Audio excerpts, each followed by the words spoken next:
जैसा कि हमने पिछली वीडियो में डिस्कस किया, हमारा क्या क्या टॉपिक ऑफ डिस्कशन होगा।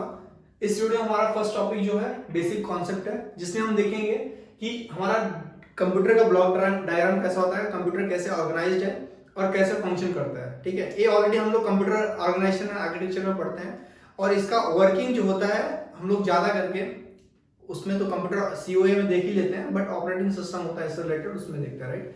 तो ज्यादा डीप में मैं नहीं जाऊंगा, बट मैं ओवरऑल आपको ऊपर से बताऊंगा कि ब्लॉक डायग्राम हमारा क्या होता है कंप्यूटर का। देखो, हमारे पास सीपीयू होता है, राइट। तीन मेन कंपोनेंट होते हैं हमारे कंप्यूटर में, एक सीपीयू होता है, मेन मेमोरी और सेकेंडरी मेमोरी। ठीक है, सीपीयू मतलब हमारा प्रोसेसर, समझे। इस सीपीयू में हमारे जो भी रजिस्टर्स होते हैं ना, ए रजिस्टर बी, प्रोग्राम काउंटर, जो भी रजिस्टर्स होते हैं ना सारे यहाँ पे होते हैं, सीपीयू में होते हैं। ठीक है, उसके बाद आता है हमारा मेन मेमोरी। मेन मेमोरी हमारा बहुत इंपॉर्टेंट पार्ट होता है, और जैसा हमको पता है कि मेन मेमोरी हमारा क्या होता है, वोलेटाइल होता है, राइट। जब भी हम लोग कंप्यूटर को या फिर मोबाइल को जब भी हम लोग स्विच ऑफ करके स्विच ऑन करते हैं तो हमारा जो भी मेन मेमोरी डेटा होता है वो क्या होता है, पूरा रिलीज हो जाता है। तो क्या होता है, मेन मेमोरी खाली हो जाता है। उससे क्या होता है कि हमारा मोबाइल या फिर कंप्यूटर फास्ट चलने लगता है। ठीक है, क्योंकि सब कुछ बेस्ड होता है मेन मेमोरी पे। ठीक है, क्यों मेन मेमोरी होता है बेस्ड और कैसे रन करता है हम देखेंगे आगे, बट ये होता है मेन मेमोरी। मेन मेमोरी हम लोग क्या बोलते हैं, रैम। ठीक है, रैम के बहुत सारे टाइप्स होते हैं, बट मेन मेमोरी क्या होता है, रैम। उसके बाद आता है सेकेंडरी मेमोरी। सेकेंडरी मेमोरी होता है हमारा हार्ड डिस्क। ठीक है, देखो जो भी हम लोग फाइल बनाते हैं, सेव करते हैं ना, तो सेव करते हैं तो कहां से होता है, सेकेंडरी मेमोरी से होता है, हार्ड डिस्क से होता है। ठीक है, जैसे कि अगर आपको मैं बताऊं कि जैसे कि हम लोग जब गेम खेलते हैं तो गेम कभी कभी 10-10 जीबी का होता है, राइट। तो 10 जीबी का गेम, सोचो मेन मेमोरी समझो सिर्फ 8 जीबी का है, और 10 जीबी का गेम आप खेल रहे हो तो 10 जीबी क्या इसमें हो पाएगा, नहीं ना। फिर वो इसमें जाता है, सेकेंडरी मेमोरी स्टोर होता है, राइट। तो सेकेंडरी मेमोरी जब स्टोर होता है ना तो क्या होता है, छोटा छोटा पार्ट जो भी आपको रिक्वायर्ड होता है गेम खेलते टाइम, जो भी इंस्ट्रक्शन रिक्वायर्ड होता है, जो भी डेटा रिक्वायर्ड होता है, वो यहां से यहां पे स्वैप इन स्वैप आउट होता है। ठीक है, so page in page out बोलते हैं। ये पूरा कॉन्सेप्ट वर्चुअल मेमोरी से रिलेटेड है, जो हम लोग ऑपरेटिंग सिस्टम में पढ़ेंगे। बट हाँ, सेकेंडरी मेमोरी हमारा वर्चुअल मेमोरी को सपोर्ट करता है, राइट। और क्योंकि मेन मेमोरी हमारा काम नहीं कर सकता, सिर्फ स्पीड को कवर करने के लिए होता है, स्पीड पे फोकस करता है मेमोरी, इसके लिए सेकेंडरी मेमोरी आया कि सिर्फ स्टोरेज पे फोकस करेगा। ठीक है, इसके बीच में और मेमोरी होती है, कैश मेमोरी होती है, रजिस्टर होता है, राइट। तो वो सब हम नहीं देख रहे हैं, बट हमारा मेन मेमोरी एक डिस्कशन रहेगा जिसपे हम लोग फोकस करेंगे थोड़ा। ठीक है, तो सीपीयू क्या करता है, मेन मेमोरी से ट्रैक करता है। मेन मेमोरी देखिए अगर डेटा है तो यहां से ले लेगा सीपीयू और एग्जीक्यूट कर देगा। बट अगर मेन मेमोरी में डेटा नहीं रहेगा तो कहां जाएगा, सेकेंडरी मेमोरी के पास जाएगा, राइट। सेकेंडरी मेमोरी तो 100% डेटा रहेगा, क्योंकि आप जो भी लिख रहे हो, जो भी स्टोर कर रहे हो, कहां पे हो रहा है, सेकेंडरी मेमोरी हो रहा है, राइट। सेकेंडरी मेमोरी क्या करेगा, मेन मेमोरी को देगा, मेन मेमोरी क्या करेगा, फिर सीपीयू को देगा, और फिर सीपीयू क्या करेगा, उसको एग्जीक्यूट करेगा। ठीक है, तो कुछ ऐसा हमारा इंस्ट्रक्शन रन करता है। ठीक है, इसमें सबसे इंपॉर्टेंट पार्ट जो होता है हमारा, वो मेन मेमोरी होता है, राइट। मेन मेमोरी कैसे ऑर्गेनाइज होता है और क्या क्या कैसे होता है वो हम देखते हैं प्रोग्रामिंग एंड डेटा स्ट्रक्चर में, क्योंकि प्रोग्रामिंग एंड डेटा स्ट्रक्चर हम लोग ज्यादा करके मेन मेमोरी से डील करेंगे। ठीक है, तो इसमें से हमारा ब्लॉक डायग्राम है, इसमें से हम मेन मेमोरी देखते हैं कि कैसे ऑर्गेनाइज होता है, राइट। सो जो भी हम प्रोग्राम्स, क्योंकि हमें टॉपिक हमारा क्या है, programming and data structure, right. तो जब भी हम प्रोग्राम लिखते हैं तो उसमें डेटा होता है, right.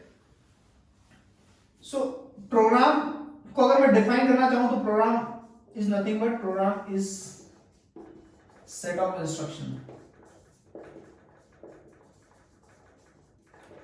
which operates on data।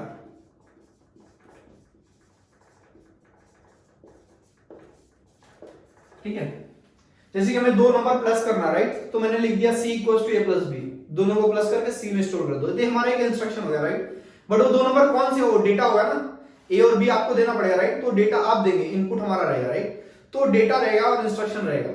ठीक है, उन दोनों को मिला के हमारा क्या बनता है, program. So program was nothing but set of instruction which operates on data. ठीक है, सो प्रोग्राम मतलब इंस्ट्रक्शंस और डेटा ये जो दोनों हैं, ये दोनों कहां पे स्टोर होते हैं, मेन मेमोरी स्टोर होते हैं। ठीक है, ये पूरा मैंने मेन मेमोरी बनाया। अब मेन मेमोरी क्या होता है, मेन मेमोरी एक लीनियर वे में ऑर्गेनाइज्ड है। ठीक है ना, मेन मेमोरी हम लोग लीनियर डेटा स्ट्रक्चर भी बोल सकते हैं, right. So every byte is having address and it is linear. अब मेन मेमोरी क्या होता है, जो मैंने बॉक्स बनाया क्या है, एक बाइट को रिप्रेजेंट कर रहा है। किसको रिप्रेजेंट कर रहा है? एक बाइट को। एक बाइट में 8 बिट होते हैं, ठीक है ना। इस अगर समझ में बोलूं कि ये 0th बाइट है, तो इस 0th बाइट में 8 बिट है, राइट। उसके बाद फर्स्ट बाइट है, सेकंड बाइट है, third byte, fourth, fifth, sixth,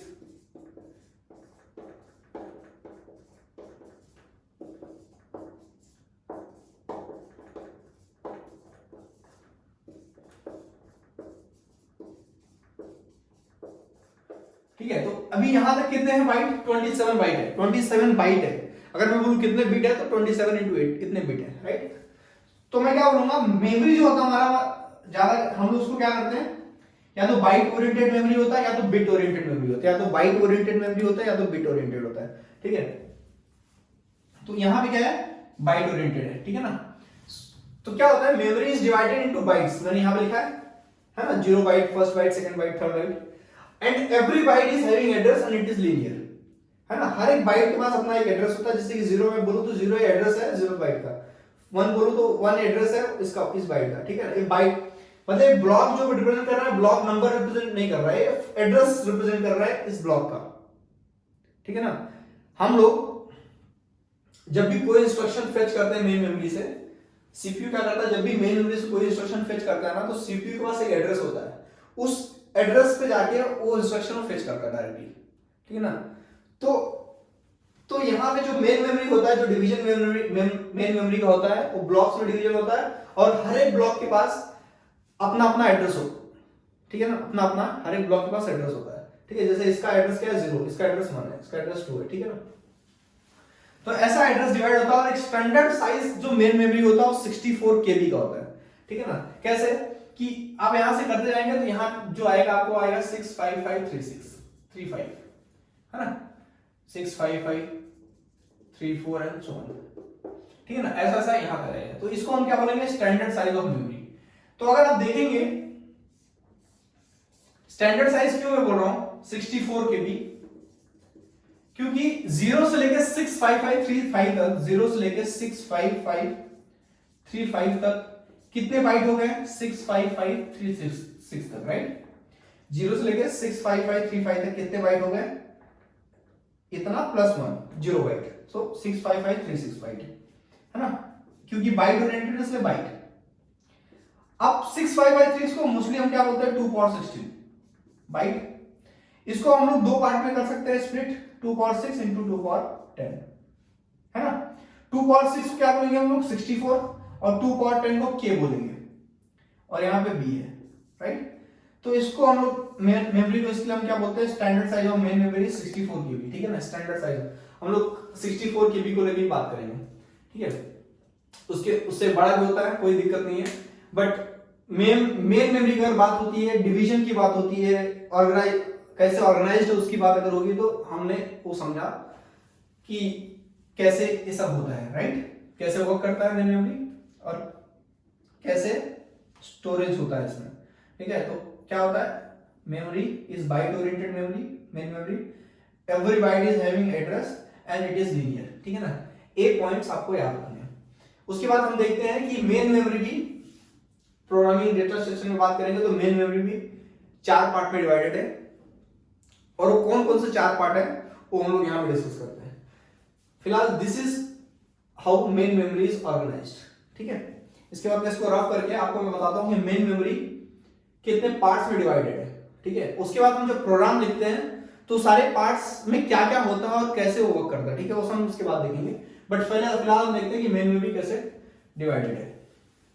so guys जैसा आप देख सकते हैं हमारा मेन मेमोरी है। मेन मेमोरी 4 पार्ट्स में डिवाइडेड है, 4 मेन पार्ट्स में डिवाइडेड है, stack section, heap section, data section, code section, ठीक है ना। और हर एक सेक्शन से कोई ना कोई क्वेश्चन गेट में बन के आता है जरूर। अगर आप प्रीवियस ईयर क्वेश्चंस लेंगे तो आपको पता चल जाएगा, ठीक है। उसके पहले हम लोग आगे डिस्कस करें कि ये सारे वर्क कैसे करते हैं, ये समझ लेते हैं कि ये सारे सेक्शन में होता क्या है, ठीक है ना। देखो कोड सेक्शन में क्या होता है, जो मेमोरी अलोकेट होता है वो लोडिंग टाइम पे होता है, ठीक है। जब जो मेमोरी अलोकेट होता है, मतलब कि allocation of memory in code section is done at loading time, ठीक है। सो कोड सेक्शन में क्या होता है, allocation of memory in code section is done at loading time,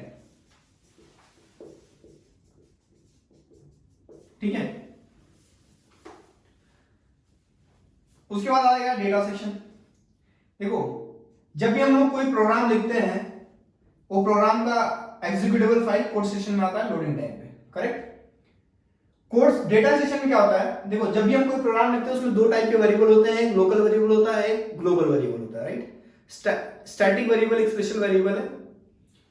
तो डेटा सेक्शन में हमेशा global variable and static variable store होते हैं, ठीक है ना। क्या बोल सकते हैं, डेटा सेक्शन में हमेशा क्या होता है, global variable and static variables are store, ठीक है ना।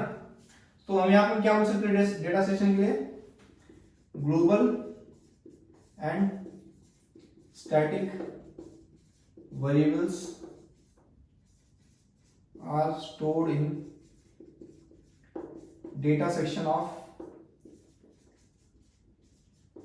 main memory, ठीक है। 0 to 64 KB का मेमोरी है, परफेक्ट। सो डेटा सेक्शन क्या होता है, global and static variables are stored, simple. Local variable कहां स्टोर होते हैं, लोकल वेरिएबल कोड सेक्शन में स्टोर होते हैं, ठीक है ना।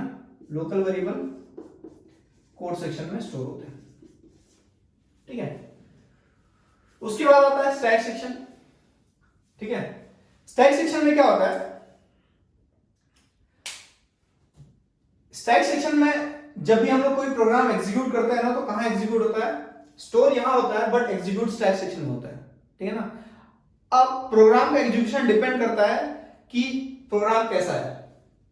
शुरू होता है स्टैक सेक्शन से, दैट मींस हम लोग क्या बोल सकते हैं, और शुरू होता है स्टैक सेक्शन मतलब जब भी शुरू होता है ना तो क्या होगा ना, एक्टिवेशन रिकॉर्ड क्रिएट होता है स्टैक सेक्शन में, ठीक है ना।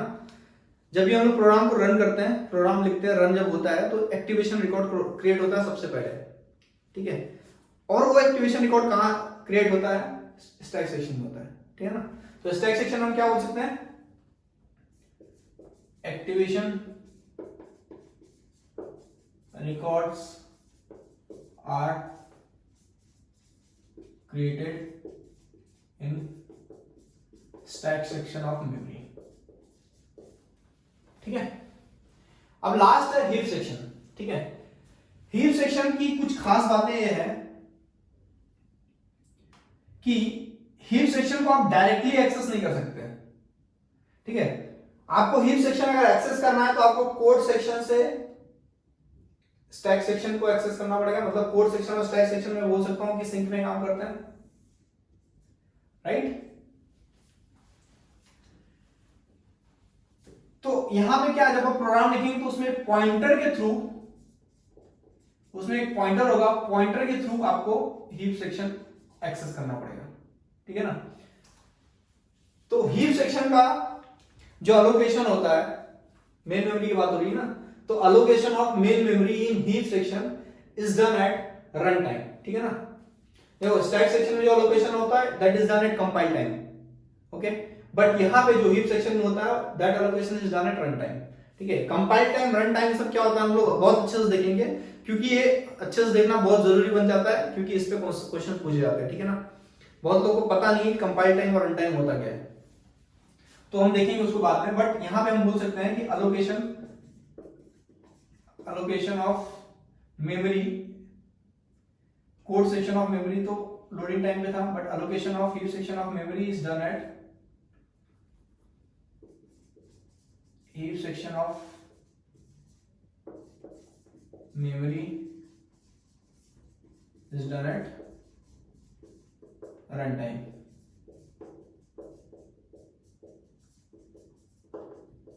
ठीक है। ये सारे जो भी मैंने पॉइंट्स लिखा है, ठीक है, सिंपल पॉइंट्स है, एक एक पॉइंट्स में मैंने आपको एक्सप्लेन करने की कोशिश की है, चार पार्ट्स जो डिवाइडेड है मेन मेमोरी के, और ये पॉइंट्स ही आपको याद रखना है, क्योंकि सेम अगर आपको कोई पॉइंट याद है ना तो इस पे बहुत सारे क्वेश्चन बने हैं इस पॉइंट्स पे डायरेक्टली, और वो क्वेश्चन आप डायरेक्टली टिक कर सकते हैं, और आगे भी इस पॉइंट पे क्वेश्चन बनेंगे, ठीक है।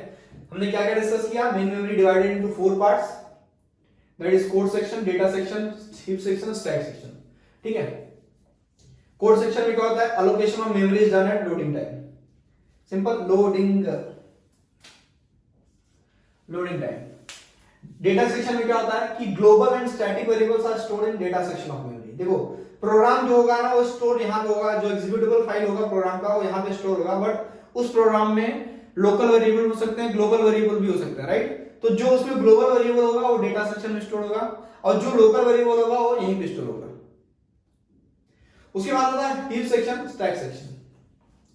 स्टैक सेक्शन में क्या होता है कि एक्टिवेशन रिकॉर्ड्स जो क्रिएट होते हैं वो कहां होते हैं, स्टैक सेक्शन में होते हैं, राइट।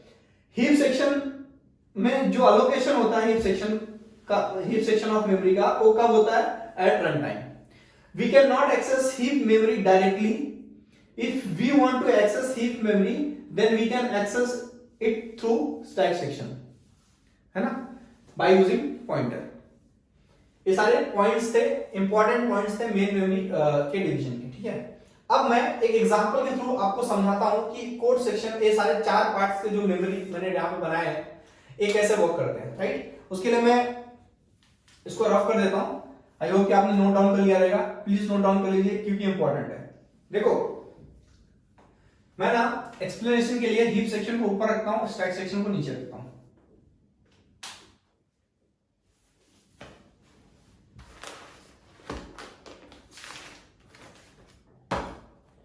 क्या है यार,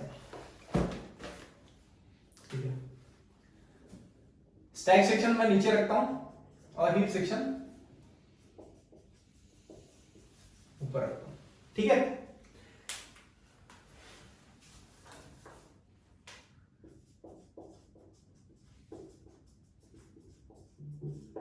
जैसा आपने डिस्कस किया कि स्टैक सेक्शन में क्या होता है, एक्टिवेशन रिकॉर्ड्स क्रिएट होते हैं, राइट।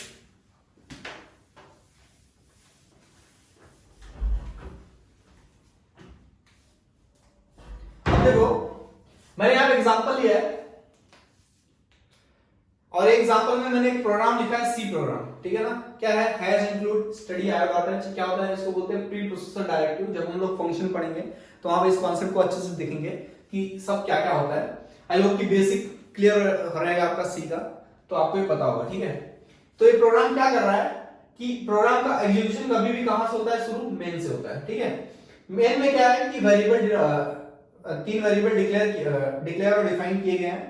z डिक्लेयर किया गया और y और x से डिफाइन किया गया। डिक्लेयर और डिफाइन दोनों अलग अलग है, ठीक है। डिक्लेरेशन में क्या होता है कि मेमोरी सिर्फ आप डिक्लेयर करते हो बट वहां पे मेमोरी एलोकेशन नहीं होता, ठीक है। बट डिफाइन में क्या होता है, मेमोरी एलोकेशन भी होता है, डिक्लेरेशन के साथ साथ एलोकेशन भी होता है वहां पे, ठीक है। तो यहाँ पे x = 25 है, y = 5 है और z है। z क्या कर रहा है, z में क्या स्टोर हो रहा है, division of x and y। तो x और y का जो भी डिवीजन होगा 25/5 जो भी आंसर आएगा वो यहाँ पे स्टोर हो रहा है, ठीक है।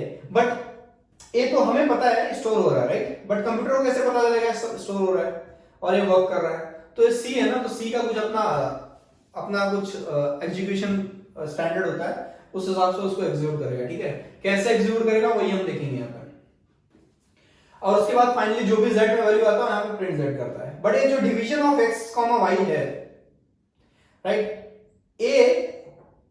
एक क्या है, एक फंक्शन है और वो फंक्शन कहां पे है, फंक्शन यहां पे लिखा है मैंने, राइट। क्या होगा, x और y जो भी वैल्यू होगा मैं इस फंक्शन में पास करूंगा और वो फंक्शन यहां पे लिखा हुआ है, राइट। यहां से वैल्यू यहां पे जाएगा, x का वैल्यू a के पास जाएगा, y का वैल्यू b के पास जाएगा, राइट। तो x का वैल्यू 25 है, y का वैल्यू 5 है, यहां पे जाएगा। फिर यहां पे एक c करके मैंने वेरिएबल डिक्लेयर किया है, a local to this function only है। फिर c = a divide by b होगा और जो भी आएगा वो रिटर्न कर देगा। रिटर्न किसको करेगा, डिवीजन को रिटर्न कर देगा, ठीक है ना। और रिटर्न क्या करेगा, इंटीजर, है ना। तो इंटीजर यहाँ पे रिटर्न टाइप है। फाइनली यहाँ पे जो आया इंटीजर एक वैल्यू आया ना डिवीजन ऑफ x y का यहाँ से, तो क्या होगा, z को असाइन हो जाएगा। और z क्या है, z देखो इंटीजर अगर आपको असाइन करना है तो आपके पास इंटीजर होना चाहिए, तो z भी एक इंटीजर वेरिएबल है। तो यहाँ से जो इंटीजर वेरिएबल आया आपने यहाँ पे असाइन कर दिया, जो भी वैल्यू यहाँ पे आएगा वो आप यहाँ पे प्रिंट कर देंगे, ठीक है। फिलहाल आपका ये सब पूरा लॉजिक था, उस लॉजिक से आपने पूरा प्रोग्राम लिख दिया, ठीक है। इस प्रोग्राम को लिखने के बाद आप क्या करेंगे, इसको सेव करेंगे। सेव किससे करेंगे, first.c समझो, आपने नाम दिया फर्स्ट,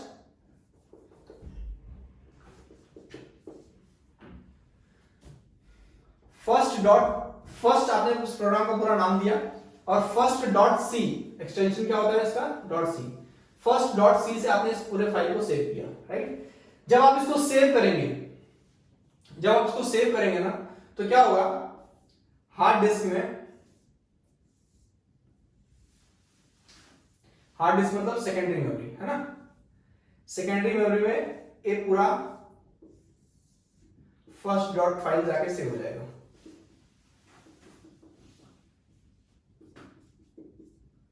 ठीक है, उसके बाद क्या करेंगे, देखो सेव करने के बाद दो चीजें होती है, कंपाइलेशन होता है, रनिंग होता है। ठीक है ना, कभी भी कोई प्रोग्राम को आप क्या करेंगे, प्रोग्राम को लिखेंगे आप,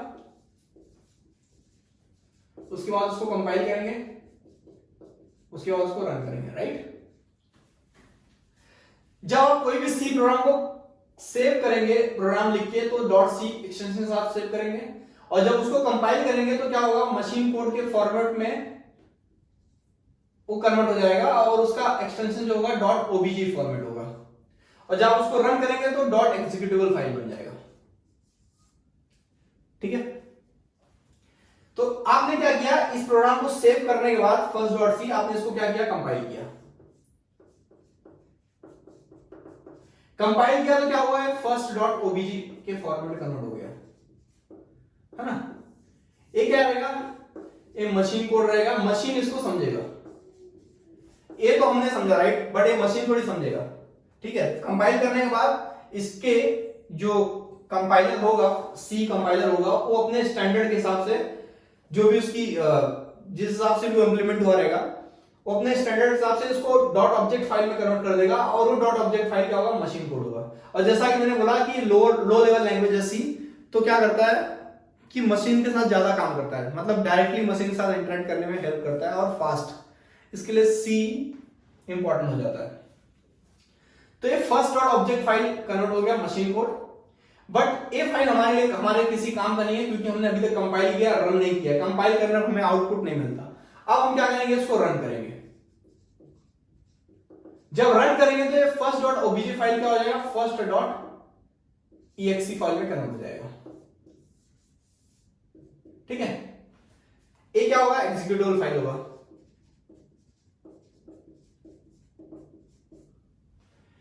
फर्स्ट डॉट एक्सी फाइल जैसे ही कन्वर्ट होगा रनिंग के टाइम पे, मतलब आप रन कर रहे हैं प्रोग्राम को, राइट, मतलब आपको आउटपुट चाहिए। ठीक है ना, तो जब ये रनिंग स्टेट में जाएगा तभी ये जो एग्जीक्यूटेबल फाइल रहेगा सेकेंडरी मेमोरी में जाके स्टोर हो जाएगा। फर्स्ट डॉट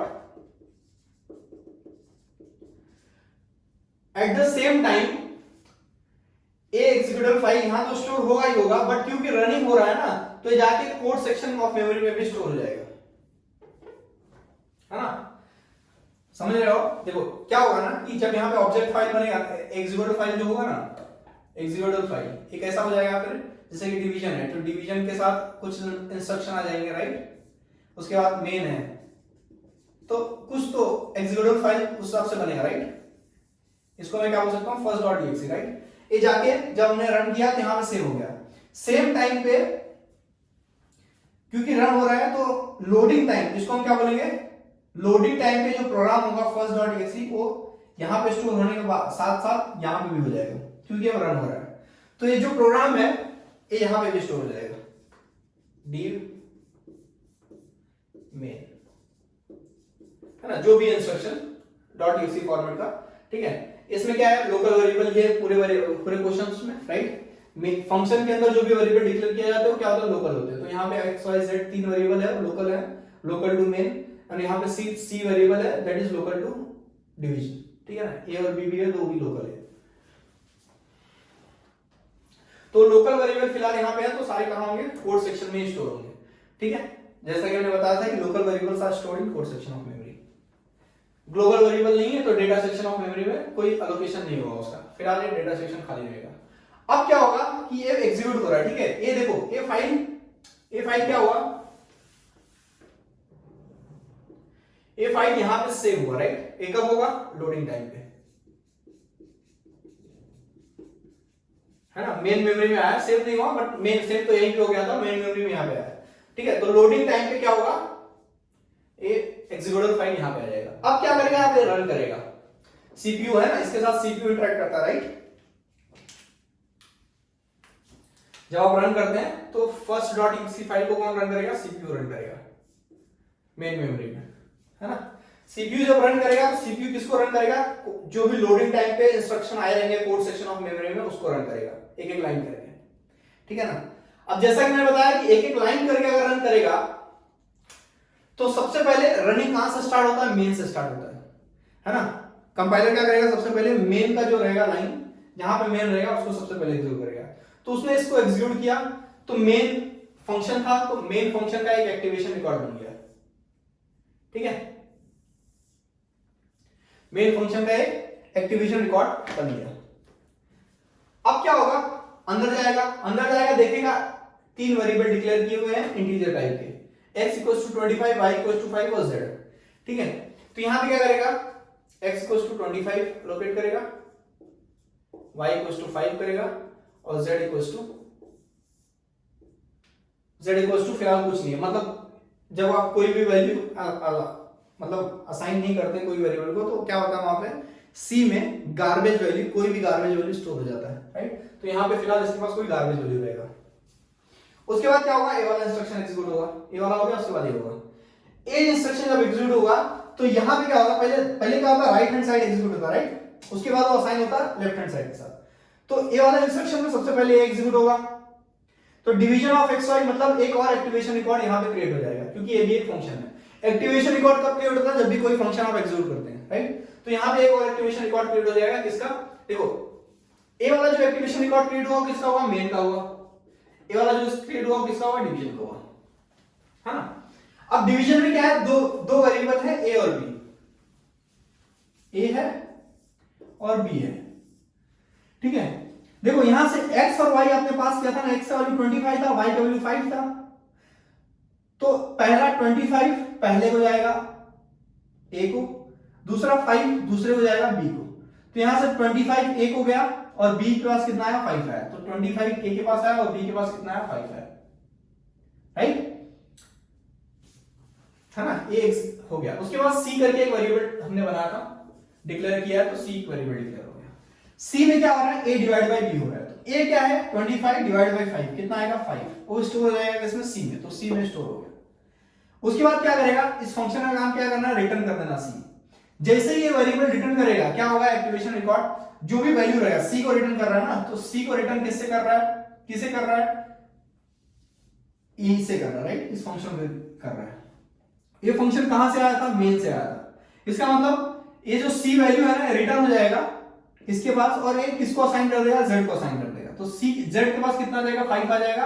और क्योंकि ये फंक्शन पूरा एग्जीक्यूट हो गया है इसलिए ए एक्टिवेशन रिकॉर्ड पूरा खत्म हो जाएगा, ठीक है ना, कट कर सकते हैं इसको, राइट। ए एक्टिवेशन रिकॉर्ड पूरा कट हो जाएगा, ठीक है। तो फिलहाल एक पूरा एक्टिवेशन रिकॉर्ड ना खाली हो जाएगा। अब क्या होगा, मेन के पास एक इंस्ट्रक्शन एग्जीक्यूट हो गया, राइट। अब क्या करना है, प्रिंट z करना है। प्रिंट z मतलब जो भी z में रहेगा उसको प्रिंट कर देगा। तो z में क्या है, 5 है, क्या करेगा, 5 प्रिंट कर देगा। 5 प्रिंट करने के बाद ए फंक्शन का एग्जीक्यूशन भी खत्म हो जाएगा, और इसके बाद ये जो स्टैक सेक्शन में ए वाला एक्टिवेशन रिकॉर्ड जो मेन का क्रिएट हुआ रहेगा, क्योंकि ये खत्म हो गया इसके लिए यहां से भी बढ़ जाएगा, राइट। फाइनली पूरा प्रोग्राम एग्जीक्यूट हो गया, और उसके बाद सीपीयू क्या करेगा, प्रिंट कर देगा स्क्रीन पे कितना, 5। क्योंकि ये सब काम कौन कर रहा था, यहां से सीपीयू रन कर रहा था ना, मैंने बताया था। तो सीपीयू क्या प्रिंट कर देगा, 5, राइट। क्यों 5 प्रिंट करेगा, क्योंकि division of 25 divided by 5, 25 divided by 5 कितना होता है, 5 होता है ना। तो डिवीजन ऑफ 25 डिवाइडेड बाय 5, एक डिवीजन ले रहे थे हम लोग, तो सीपीयू फाइनली क्या करेगा, उसको 5 प्रिंट कर देगा। तो एक प्रोसेस है, इस हिसाब से कोई भी प्रोग्राम जब हम लिखते हैं, सेव करते हैं और रन करते हैं तो कुछ ऐसा होता है, राइट। उसके लिए हमें मेन मेमोरी में कैसे क्या प्रोसेस होता है उसे हमने यहाँ पे बहुत अच्छे से समझा, ठीक है। अगर आपको नहीं समझा तो प्लीज आपको वीडियो थोड़ा पीछे लेना और अच्छे से समझना, क्योंकि ये कॉन्सेप्ट बहुत इंपॉर्टेंट है, बहुत बेसिक कॉन्सेप्ट है। लेकिन अगर आपको ये नहीं समझेगा तो आप कैसे प्रोग्राम रन करता है वो नहीं समझ पाएंगे आप, ठीक है। और क्योंकि ये थोड़ा बड़ा टास्क है, इसके लिए मैंने एक छोटा सा प्रोग्राम लेके आपको एक्सप्लेन किया। आगे मैं बहुत सारे प्रोग्राम लिखूंगा, उसमें मैं एक्सप्लेनेशन नहीं दूंगा, ठीक है। तो कोड सेक्शन और स्टैक सेक्शन हमने देखा कि सिंक में काम करता है। स्टैक सेक्शन में क्या होता है, एक्टिवेशन रिकॉर्ड्स क्रिएट होता है, राइट। देखो किसी प्रोग्राम में कितना मेमोरी रिक्वायर्ड है कब पता चलता है? कंपाइल टाइम पे पता चलता है। ठीक है, इसको मैं रफ कर देता हूं और एक इंपॉर्टेंट नोट है जो आप लिख लीजिए। क्या है? देखो, in any programme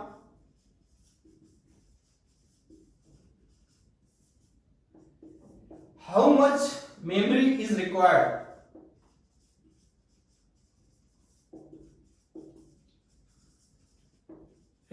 is known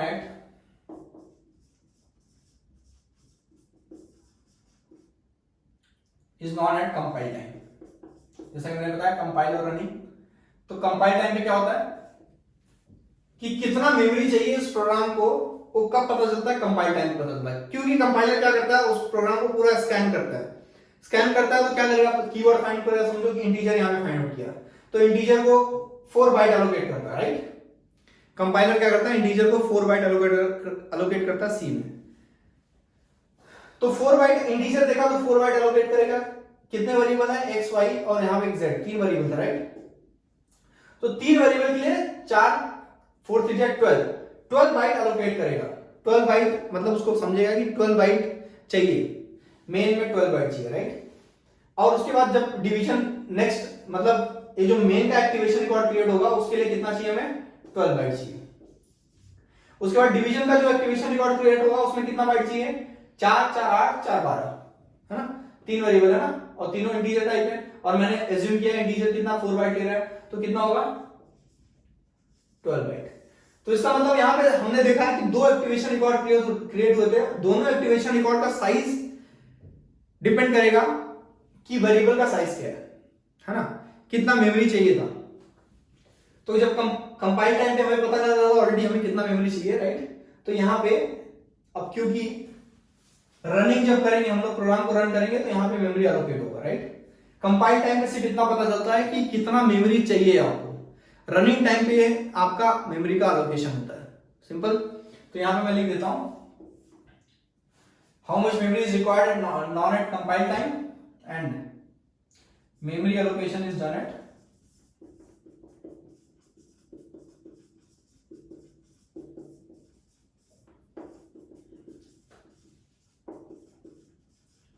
memory allocation is done eight run time. ठीक है ना? एक्टिवेशन रिकॉर्ड, जैसे मेन का एक्टिवेशन रिकॉर्ड 12 बाइट का क्रिएट हुआ था और डिवीजन का एक्टिवेशन रिकॉर्ड भी 12 बाइट का क्रिएट हुआ था, एलोकेट हुआ था, राइट? एक्टिवेशन रिकॉर्ड मतलब साइज, कोई ना कोई साइज का एक्टिवेशन रिकॉर्ड यहाँ पे क्रिएट होगा, और वो बाइट कितने होंगे उन्हें यहाँ पे प्रोग्राम से डिसाइड कर सकते हैं। ठीक है ना? तो अभी हम क्योंकि एक्टिवेशन रिकॉर्ड की बात कर रहे हैं तो कुछ एग्जांपल्स और कुछ इंपॉर्टेंट पॉइंट्स उसको लेके नोट डाउन कर लेते हैं। पहले तो पॉइंट्स डिस्कस कर लेते हैं जो ऑलरेडी हमने अभी तक सीख लिया, कवर कर लिया, हमें समझा है। पहला पॉइंट क्या है कि activation records are created at start of the function, है ना? जब भी कोई फंक्शन स्टार्ट होता है हमने देखा कि वो वहां पे एक्टिवेशन रिकॉर्ड क्रिएट हो जाता है। कहां पे? स्टैक सेक्शन में। ठीक है ना? स्टैक सेक्शन में क्या होता है? Activation records are created when at the start of the function. Second point है activation records terminate when function terminate. Simple कि जैसे मेरा जैसे ये फंक्शन है, इसका एक एक्टिवेशन रिकॉर्ड बनेगा। ये एक्टिवेशन रिकॉर्ड कब खत्म होगा? जब फंक्शन मेरा टर्मिनेट हो जाएगा, है ना? हमने देखा प्रीवियस एग्जांपल में। So activation records terminate when function terminates. Third point है हमारा size of activation records will depend on size of variable in the function, है ना? फंक्शन में कितने बाइट का मेमोरी एलोकेशन है, राइट? डेटा कितना है तुम्हारे पास, उसके ऊपर डिपेंड करेगा आपके एक्टिवेशन रिकॉर्ड का साइज कितना होगा, राइट? मतलब it will depend on size of variable, activation record size will depend on size of variable। जैसे कि हमने प्रीवियस एग्जांपल में देखा कि वो 12 बाइट का था मेन, राइट? उसके बाद हमने डिवीजन करके एक फंक्शन बनाया था, वो भी 12 बाइट का था, राइट? तो दो एक्टिवेशन रिकॉर्ड बना था और दोनों 12 बाइट के बने थे, है ना? तो ये तीन जो पॉइंट्स मैंने आपको यहाँ पे समझाया, तीनों पॉइंट्स इंपॉर्टेंट है, राइट? अब एक्टिवेशन रिकॉर्ड से लेके हमें काफी उस कॉन्सेप्ट समझ में आ गया। हम 2-3 एग्जांपल लेके डिस्कस कर लेते हैं। एक्चुअली इसको लेके ना पूरा डाउट जो भी है वो क्लियर हो जाएगा आपका, ठीक है? जैसे कि आप देख सकते हो कि मैंने एक एग्जांपल लिया है, ये सारे जो लाइंस मैंने खींचे हैं सारे इंस्ट्रक्शन है, कुछ भी हो सकते हैं इंस्ट्रक्शन, फर्क नहीं पड़ता। हमें यहाँ पे देखना है एग्जीक्यूशन कैसे होगा इस एग्जाम्पल का, ठीक है? तो आप 1000 फंक्शन लिख लो, कोई फर्क नहीं पड़ता, लेकिन कंपाइलर क्या करेगा? सबसे पहले फाइंड करेगा कि आपका मेन कहां पे है। जैसे उसको मेन मिलेगा, कंपाइलर वहीं से स्कैन करना उसको स्टार्ट करेगा। कंपाइलर पूरा प्रोग्राम स्कैन करेगा, ढूंढेगा मेन कहाँ है, तो मेन उसको यहाँ पे मिलेगा। मेन जैसे उसको मिलेगा, हमें पता है मेमोरी का स्ट्रक्चर कैसा होता है, राइट, है ना। यहां पे क्या होता है, कोड सेक्शन, यहां होता है डेटा सेक्शन,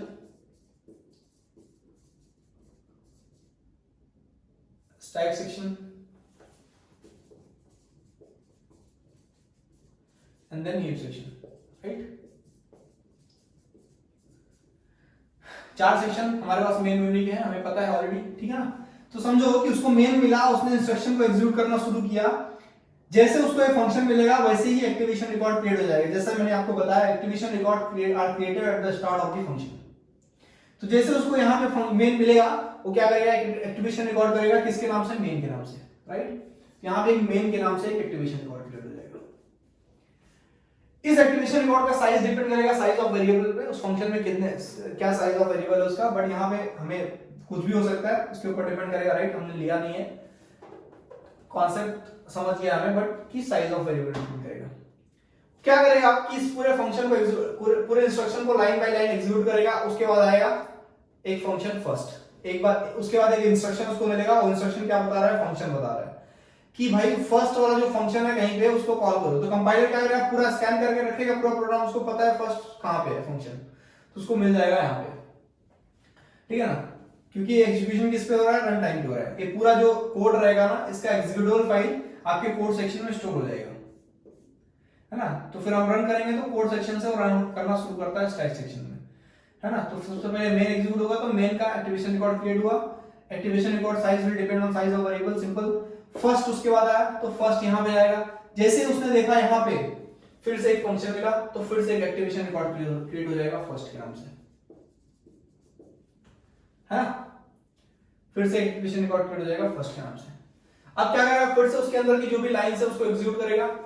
उसके बाद उसको मिलेगा एक फंक्शन, एक इंस्ट्रक्शन मिलेगा सेकंड, और ये सेकंड क्या है, इंस्ट्रक्शन है फंक्शन बता रहा है, तो सेकंड फंक्शन ढूंढेगा कहां पे है, यहां पे है। जैसे उसको फंक्शन मिलेगा तो फिर से एक एक्टिवेशन रिकॉर्ड क्रिएट हो जाएगा सेकंड के नाम से, ठीक है। फिर से उसको लाइन बाय लाइन एग्जीक्यूट करेगा सब चीजों को, और फिर से उसको मिलेगा थर्ड एक इंस्ट्रक्शन जैसे मिलेगा, वो थर्ड इंस्ट्रक्शन को समझेगा ये फंक्शन है ना, फंक्शन है, तो फंक्शन के पास जाएगा, फिर से देखेगा एक फंक्शन मिला, तो फिर से एक एक्टिवेशन रिकॉर्ड क्रिएट करेगा थर्ड के सारे इंस्ट्रक्शन को एग्जीक्यूट करेगा, और फाइनली ये पूरा खत्म हो जाएगा। जैसे खत्म होगा वैसे एक्टिवेशन रिकॉर्ड पूरा खत्म हो जाएगा, ठीक है ना। जो थर्ड वाला एक्टिवेशन रिकॉर्ड है ये पूरा खत्म हो जाएगा, ठीक है ना। क्या होगा कि एक्टिवेशन रिकॉर्ड टर्मिनेट में फंक्शन टर्मिनेट, तो ये फंक्शन टर्मिनेट हो गया, एक्टिवेशन रिकॉर्ड टर्मिनेट हो गया। उसके बाद क्या आ जाएगा, थर्ड कहां से आया था, यहां से आया था। ए वाला इंस्ट्रक्शन एग्जीक्यूट हुआ, उसके बाद ए और ए करेगा, उसके बाद फाइनली ए वाला फंक्शन भी टर्मिनेट हो जाएगा। जैसे टर्मिनेट होगा एक्टिवेशन रिकॉर्ड से सेकंड फंक्शन भी निकल जाएगा, है ना। उसके बाद आएगा थर्ड कहां से आया था, सॉरी सेकंड आया था, राइट। सेकंड खत्म हुआ, तो सेकंड कहां से कॉल हुआ था, यहां से कॉल हुआ था। ए इंस्ट्रक्शन एग्जीक्यूट हुआ, ए और ए एग्जीक्यूट होगा, उसके बाद एंड ऑफ दिस फंक्शन, तो फर्स्ट वाला फंक्शन भी एग्जीक्यूट हो जाएगा, टर्मिनेट हो जाएगा। फाइनली फर्स्ट टर्मिनेट हो गया, तो यहां पे ए भी एंड हो जाएगा, है ना। तो पूरा मेन फंक्शन हमने एग्जीक्यूट कर लिया। मेन फंक्शन पूरा एग्जीक्यूट करने का मतलब यह है कि मैंने पूरे प्रोग्राम को एग्जीक्यूट कर लिया। पूरा प्रोग्राम जैसे एग्जीक्यूट होगा, आपका एक्टिवेशन रिकॉर्ड सारा पूरा खत्म हो जाएगा, और आपका आउटपुट आपको मिल जाएगा, ठीक है। तो फाइनली मेन खत्म होगा, और यहां से आपको मेन का भी खत्म, एक्टिवेशन रिकॉर्ड खत्म हो जाएगा, ठीक है। So this is how activation records are created and terminated, ठीक है। तो अगर आप यहां पे देखेंगे तो टोटल एक्टिवेशन रिकॉर्ड्स कितने क्रिएट हुए इस फंक्शन में, total activation records are created as 1 2 3 4, है ना। तो अगर मैं बोलूं इसमें, इस फंक्शन में टोटल एक्टिवेशन रिकॉर्ड्स, इस एग्जांपल में total activation records are created as equals to 4, है ना। साइज ऑफ स्टैक कितना था यहां पे, 4 था ना, साइज ऑफ स्टैक 4 था ना। 4 activation records are created, 4 size of stack into number of variable, मतलब size of variable. Size of stack इसका 4 तो है, बट यहां पे हमने कोई वेरिएबल डिक्लेयर नहीं किया था ना, तो उसका साइज हमें पता नहीं था, राइट। बट उसके ऊपर डिपेंड करेगा, साइज हमेशा number of activation records created into size of variable, ठीक है ना। तो मैं यहां पे अगर चाहिए तो लिख देता हूं कि activation record size of stack, मतलब क्या बोल सकते हैं हम लोग, size of stack is nothing but number of activation records created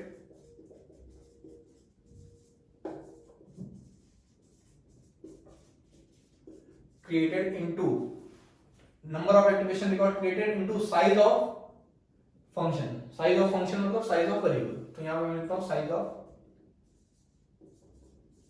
function.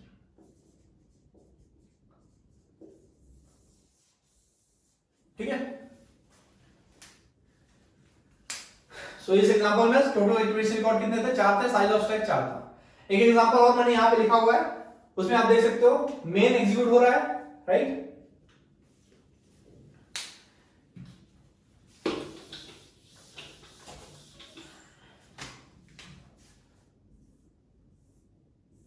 है ना, मेन एग्जीक्यूट होगा,